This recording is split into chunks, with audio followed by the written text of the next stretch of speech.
में social media पर नकेल कसने की मांग उठी। रिश्तों की मर्यादा का मजाक रोकने के लिए कानून की मांग की गई।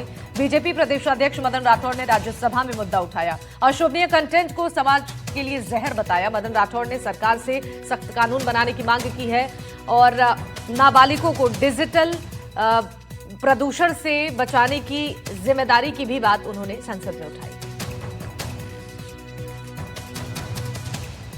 मैं सोचता हूं कि हमारे इस प्रकार का जो प्रयास अनैतिक और पारिवारिक मूल्यों को तोड़ने वाली ऐसी घटिया किशोरों युवाओं को नकारात्मक प्रभाव डालने वाली रील्स फेसबुक पर अनचाहे आ जाती है। इसलिए मैं ये निवेदन करना चाहूंगा कि इस पर कठोर कानूनी कार्रवाई की जानी चाहिए। ऐसी रील्स को बनाने वालों को दंडित किया जाना चाहिए और जो इसको और दिखाने का काम करते हैं इसका बहुत बड़ा दुष्प्रभाव भी पड़ता है। महिलाओं का अशोभनीय चित्रण भी करते हैं, प्रेम संबंध पारिवारिक रिश्तों का गलत और भ्रामक प्रस्तुतिकरण।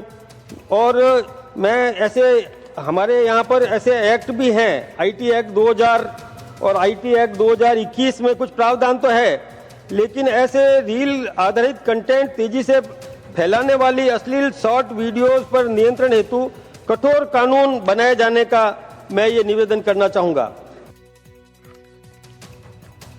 अब बूंदी से बड़ी खबर है। अशोक चांदना के सामने चुनाव लड़ेंगे नरेश मीणा। बूंदी पहुंचे नरेश मीणा ने इसका ऐलान किया है। हिंडौली को बताया पहली प्राथमिकता। 28 दिसंबर को हिंडौली में जनसभा करेंगे। अंता में कांग्रेस के चुनाव प्रभारी थे चांदना।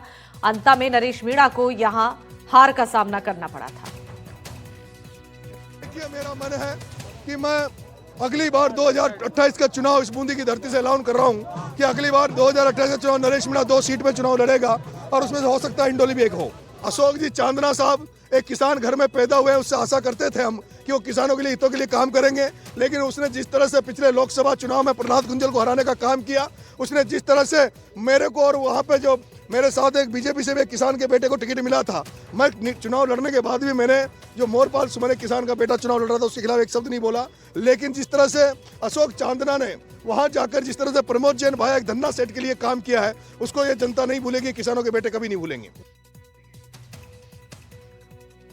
सऊदी अरब से युवक के शव को लाने में हो रही देरी को लेकर राजस्थान हाईकोर्ट ने सख्त अख्तियार किया है। मां की ओर से दायर याचिका पर सुनवाई करते हुए राजस्थान हाईकोर्ट ने नोटिस जारी किया है। बालोतरा जिले के रहने वाले रमेश कुमार मेघवाल की 28 दिन पहले मौत हो गई थी। मृतक की मां तीजूबाई की कोर्ट में याचिका दायर की गई है और कोर्ट ने दिल्ली के सऊदी अरब दूतावास के माध्यम से किंगडम ऑफ सऊदी अरेबिया से जवाब मांगा है। इस मामले में सबसे अहम प्रतिवादी सऊदी दूतावास है। आमतौर पर विदेशी दूतावासों को सीधे नोटिस कम ही जारी होते हैं, लेकिन मामले में संवेदनशीलता को देखते हुए कोर्ट ने न केवल उन्हें नोटिस जारी किया बल्कि रजिस्ट्रार को सीधे उनकी आधिकारिक आईडी पर आदेश की कॉपी मेल करने का निर्देश दिया है। मां की ओर से दायर याचिका में कहा गया है कि उनका बेटा 11 अक्टूबर को वैध वर्क वीजा पर सऊदी अरब गया था। याचिकाकर्ता ने वकील ने कोर्ट को जानकारी दी है कि 13 नवंबर 2025 को याचिकाकर्ता के बेटे 19 वर्षीय रमेश कुमार की मौत हो गई थी, जिसकी सूचना परिजनों को 17 नवंबर को मिली थी।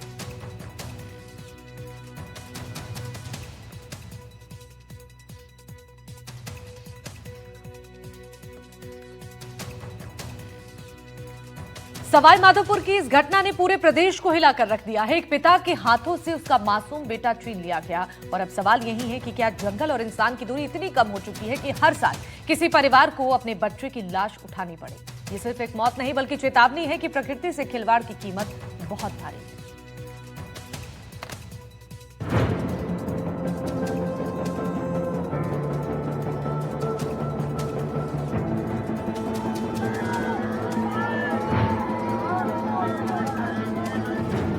सवाई माधोपुर की वो शाम 8 साल का विक्रम पिता का हाथ थामे मंदिर से लौट रहा था। चेहरे पर भक्ति की चमक थी, आंखों में मासूमियत की रोशनी, हवा में घंटियों की गूंज अभी बाकी थी।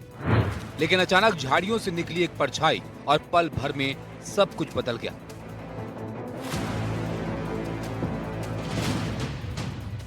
पैंथर हमला कर विक्रम को पिता के हाथों से छीनकर जंगल की ओर दौड़ पड़ा। पिता की चीखें आसमान तक पहुंची, पत्थर उठे, लोग दौड़े, लेकिन इंसानी कोशिशें उस जंगली ताकत के सामने